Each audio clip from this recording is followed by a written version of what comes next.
Next command है हमारी construction line. तो ये भी आपकी इस लाइन के साइड में दे रखी है, कंस्ट्रक्शन लाइन। अगर कमांड की बात करें कीबोर्ड से आप टाइप करेंगे एक्सेल एंटर।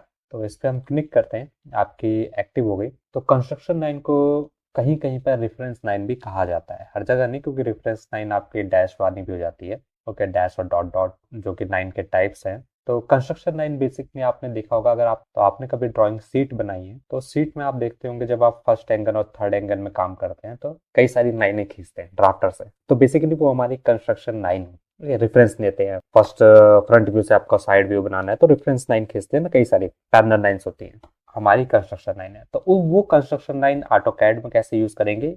तो बेसिकली आपके पास यहाँ पे स्पेसिफाई या पॉइंट कह रहा है, किसी पॉइंट पे क्लिक करेंगे और ये आपका ऑर्थो ऑन है तो 90-90 में जा रहा है। अगर आप ऑर्थो ऑफ कर लेंगे तो ये इनफाइनाइट लेंथ के लाइन आ जाती है। आप दूसरा पॉइंट स्पेसिफाई करेंगे तो पैनल पॉइंट से पास होती है और दूसरे पॉइंट आपकी डायरेक्शन बताएगा। ये कुछ इस तरीके से कंस्ट्रक्शन लाइन ड्रॉ कर देगा। इनफाइनाइट क्यों, आप जूम आउट करके देख सकते हैं।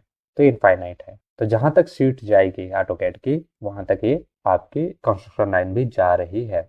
बाकी ऑप्शन एक्शन एंटर, पैना है हॉरिजॉन्टल, तो हॉरिजॉन्टल में एच एंटर या हॉरिजॉन्टल पे आप क्लिक कर सकते हैं। तो ये हॉरिजॉन्टल में फिक्स हो गया जीरो एंगल पे। तो रेफरेंस देना, आप रेफरेंस पे क्लिक करते दीजिए, mid point, and point, and point. देखो स्नैपिंग के लिए एक चीज हमेशा ध्यान रखनी है, आप स्नैप ऑन रखिए, ऑब्जेक्ट स्नैप, और प्लस उसके ऑप्शन टिक रखिए, तो ये आपके हॉरिजॉन्टल में लाइन आ गई। नेक्स्ट ऑप्शन है इसमें वर्टिकल, वी एंटर, अब आपकी वर्टिकल में आ गई। तो रेफरेंस आपको बताना है और वहां से पास होती है वर्टिकल में कंस्ट्रक्शन लाइन ड्रॉ हो जाएगी। तो रेफरेंस पॉइंट होना जरूरी है। एंगल, आप आपको किसी एंगल पे कंस्ट्रक्शन लाइन चाहिए, ए एंटर किया, एंगल की वैल्यू हमने बताई ना, सपोज 30 डिग्री आ जाएगा। अब इसमें एक चीज देखिए, एंगल हमने यूज किया था तो एंगल यहाँ पे मोड जैसा रेक्टेंगल में था, वैसा इसमें कुछ नहीं आ रहा है। तो आपको एंगल बताना है तो दोबारा आपको नया एंगल बताना पड़ेगा। तो इसको डिलीट करते हैं। नेक्स्ट है हमारा bisect option, action enter, bisect के लिए बी एंटर। तो सपोज आपको यहाँ पे एंगल नहीं पता और एग्जैक्ट नहीं पता, या सपोज पॉइंट में वैल्यू है हमारी, अगर आप डिटेल में वैल्यू देखेंगे तो, लेकिन आपको इसके एग्जैक्ट मिड में एक कंस्ट्रक्शन लाइन ड्रॉ करनी है। हो सकता है आपको मिरर यूज करना हो या किसी और पर्पज से, तो कैसे यूज करेंगे? तो बाइसेक्ट ऑप्शन पिक करने के बाद पहले आप एंगल को स्पेसिफाई कीजिए। ओके, पॉइंट जहां पे एंगल बन रहा हो, एक पॉइंट आप स्टार्टिंग पॉइंट पूछ रहा है तो जो लाइन जा रही है उस पर किसी भी पॉइंट पे क्लिक कर दीजिए, ठीक है, ओवर द लाइन होनी चाहिए, ऑन द लाइन। और फिर सेकंड जैसे आप दूसरी लाइन पे क्लिक करेंगे, स्नैपिंग आपका आ जाएगा, ग्रीन पॉइंट आपको दिखा रहा है, बस उस पर क्लिक कर दीजिए। तो एस्केप करेंगे तो ये जो कंस्ट्रक्शन लाइन आपकी ड्रॉ हुई है ये एग्जैक्टली बाइसेक्ट कर रही है इस एंगल को।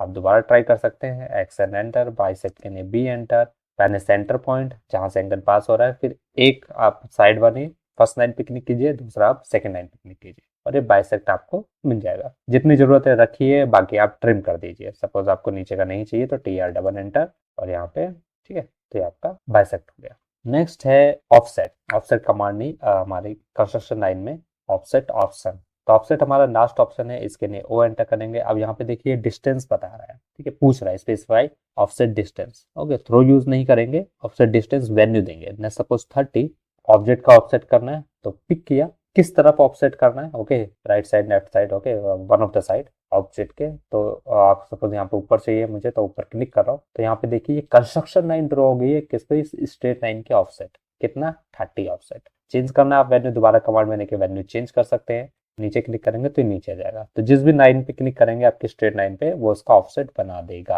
और ये कंस्ट्रक्शन लाइन है, ठीक है, ऑफसेट में। तो ये आपके पास कंस्ट्रक्शन लाइन के ऑप्शन है। तो यहाँ पे देखिए एक एग्जांपल आपका ड्रॉ है, ये आपको याद होगा। ओके, कुछ इस तरीके से हम ड्रॉ करते थे, एक आपको इमेज दी होती थी, एक है हमने व्यू बना लिया। तो ये हमारा टॉप व्यू है और मैं सपोज इसका फ्रंट व्यू बनाना है, इस तरफ से हम अगर देख रहे हैं तो इसके नीचे आएगा कौन सा एंगल हो जाएगा आपका, थर्ड एंगल है आपका। तो यहाँ पे आप एक्शन एंटर कर सकते हैं, वर्टिकल लाइन 1 2 सपोज, राइट। बाकी आप यहाँ पे ड्रॉ कर दीजिए। मतलब डायमेंशन नहीं पता लेकिन ये कुछ इस तरीके से बनेगा ना, सपोज कॉपी, मैं आपको दिखा रहा हूँ। हम एग्जैक्ट डायमेंशन का यूज करेंगे तो एग्जैक्ट आ जाएगी। एक्सेल एंटर, वर्टिकल, ठीक है, टी आर डबल एंटर, ये नहीं चाहिए, राइट। यहाँ पे भी आपका लाइन आ जाएगा। बाकी जो ट्रिम करना है आप ट्रिम कर दीजिए। यहाँ पे ये गया, ये गया। अब आपको ये देखिए सर्कल रह गया, सर्कल का आप रेफरेंस, तो अगेन एक्शन एंटर किया, वर्टिकल के लिए भी एंटर किया, सेंटर पे क्लिक किया, 1 2 3। तो सेंटर में नहीं चाहिए था मुझे तो सेंटर में डिलीट कर दे रहा हूँ, मैं आउटर वन ही चाहिए, ठीक है, T R double enter, graphics card से कुछ प्रॉब्लम आ रही है। जब से ग्राफिक्स कार्ड ऑन किया है तो ये पूरा सेगमेंट डिलीट नहीं करता, पता नहीं कहाँ से पॉइंट पिक कर लेता है कि ब्रेक कर देता है।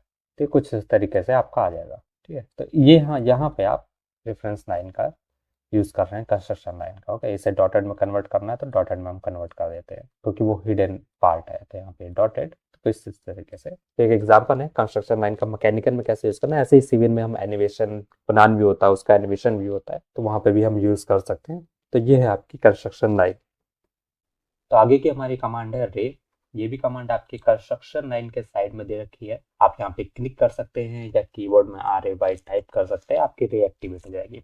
रे बहुत ही सिंपल कमांड है, इसमें कोई ऑप्शन नहीं दे रखे। तो आप एक पॉइंट पे क्लिक कीजिए, ये आपका स्टार्टिंग पॉइंट हो जाएगा और फिर सेकंड पॉइंट आपका डायरेक्शन दिखाएगा। ठीक है, तो सपोज हमारा ऑर्थो ऑफ है और देखा जाए तो सिर्फ हमारा ऑब्जेक्ट स्नैपिंग और ऑब्जेक्ट स्नैप ट्रैकिंग ऑन है। तो यहाँ पे देखिए, आप बस क्लिक करते जाइए, ये आपका रे बना हो जाएगा। तो आपको एंगल पे रेफरेंस चाहिए किसी दूर एरिया के लिए, राइट, बड़े एरिया के लिए, तो आप रे का यूज कर सकते हैं। बाकी इसका कोई स्पेसिफिक यूज नहीं है। तो आप इसे ओनर मोड के साथ ऑन कर सकते हैं। अगर आप ऑर्थो ऑन करेंगे तो ये आपका 90 डिग्री पे रेस्ट्रिक्ट हो जाएगा। तो आप देख सकते हैं 90 पे आएगा। इनफाइनाइट लेंथ है, याद रखिए, लेकिन वन डायरेक्शनल है। अगर आप पोनर के साथ यूज करते हैं, पोनर यहाँ पे पोनर ट्रैकिंग है, ठीक है, F10 इसका शॉर्टकट है, तो इसमें आप एंगल चूज कर सकते हैं 18, 15, 10, सपोज 15। अब यहाँ पे देखिए कि पोनर अगर आपका ऑन रहेगा तो ऑर्थो आपका ऑफ हो जाएगा, अगर ऑर्थो ऑन होगा तो पोनर ऑफ हो जाएगा। तो पोनर हम यूज कर रहे हैं क्योंकि इसमें हम 90 के अलावा और भी एंगल पिक कर सकते हैं। तो आपने 15 पिक किया और सपोज यहाँ पे सेंटर पे क्लिक किया और ये 90, 105, 120। तो आप देखेंगे यहाँ पे ट्रैकिंग आ जाएगी ग्रीन लाइन, और जहाँ पे ग्रीन लाइन आ रही है वो आपकी 15 पे डिवाइडेड है। ठीक है, तो इस तरीके से हमारा डिवाइड हो गया। अगर ऐसी कुछ आपकी रिक्वायरमेंट है डिजाइन की तो इसे यूज कर सकते हैं। जैसे कि यहाँ पे क्या एंगल चेंज कर दीजिए, सपोज यहाँ पे 30 चाहिए तो यहाँ पे 30 हो गया, मेरा 60, 90, 120 एंड 150। तो इस तरीके की रिक्वायरमेंट है। आप बाकी आप ट्रिम कर दीजिए जैसी आपकी रिक्वायरमेंट है, तो आप रे यूज कीजिए।